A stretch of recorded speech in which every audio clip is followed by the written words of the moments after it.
Greetings, dear beautiful spirit soul that you are. You know what? It's okay to stop feeling guilty. Yeah, it's okay. That doesn't mean that it's the old thing, oh, I just go do it again because I said I'm sorry and I confess, but I go do it again. Well, when you really get, at least for in my experience, that when I really get that what I've done is causing pain and suffering to another or to myself. Now, it doesn't mean, in a sense, what I'm not intentionally trying to cause suffering to any living entity. And because we've all been, what would you say, immersed in an intellectual, you might call it, war, or a spiritual war. And that means a warship, to worship, a warship, which sets up sides and fighting.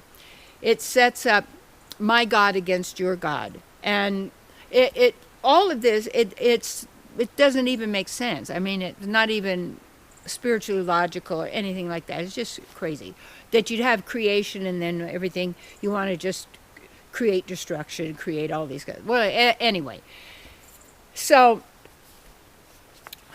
the guilt, yes, to realize when, oh my goodness, well, I did or I didn't do, and there's been so many times, you know that, where also we were egged on by other kids at school, our family. I remember my dad's family on his side.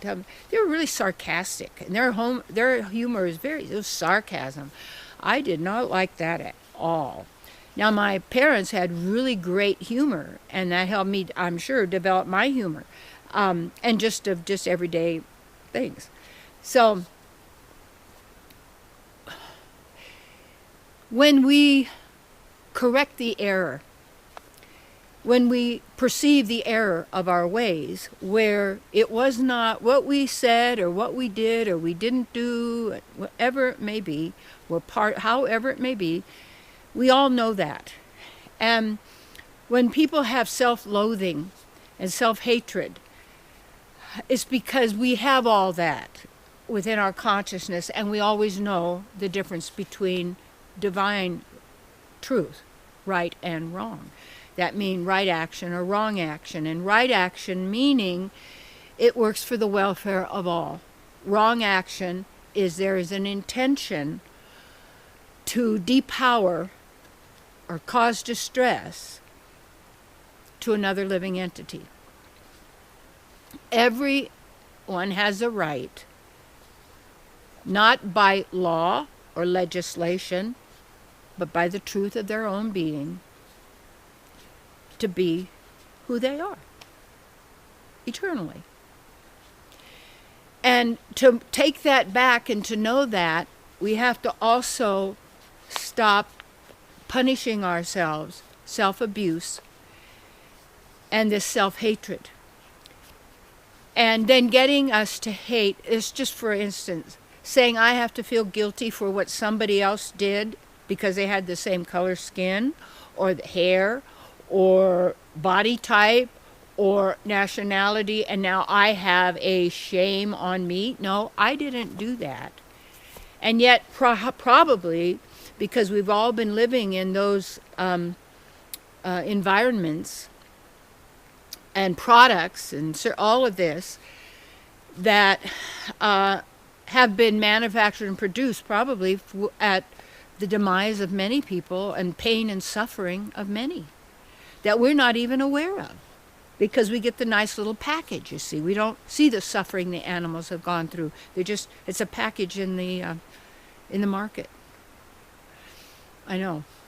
My friend and I made up a little sticker, and it said, "The rotting flesh of tortured dead animals."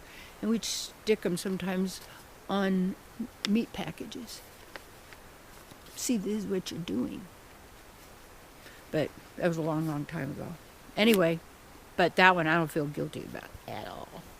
Now, But guilt then is used to control people. And yeah, I'll do it over, and if I could only do it over, and if I could make amends and all that. And it's like there's got to be a way when we really get it. We're responsible and we're not. It's both.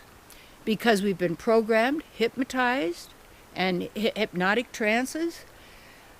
We have been tortured, and all of these things we've gone through. And we are eternal beings, just keep reincarnating, say, in the system. And then the thing of then, what would you say?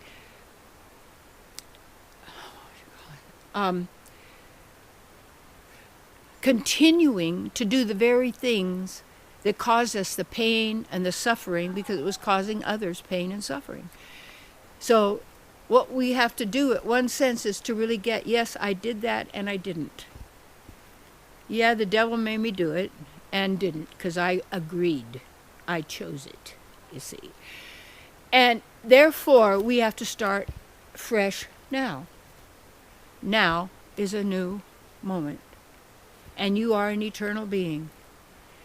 And when you could perceive how things are working, how it operates, what's going on, and what's happening, and you realize and you can observe this now, yep, I can make my amends as best I can in anything, and at the same time, let it go.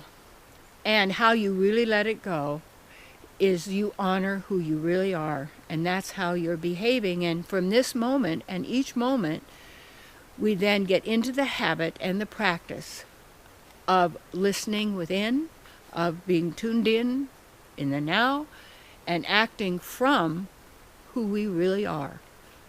And when we do that, there is a natural happiness there. There is no fear.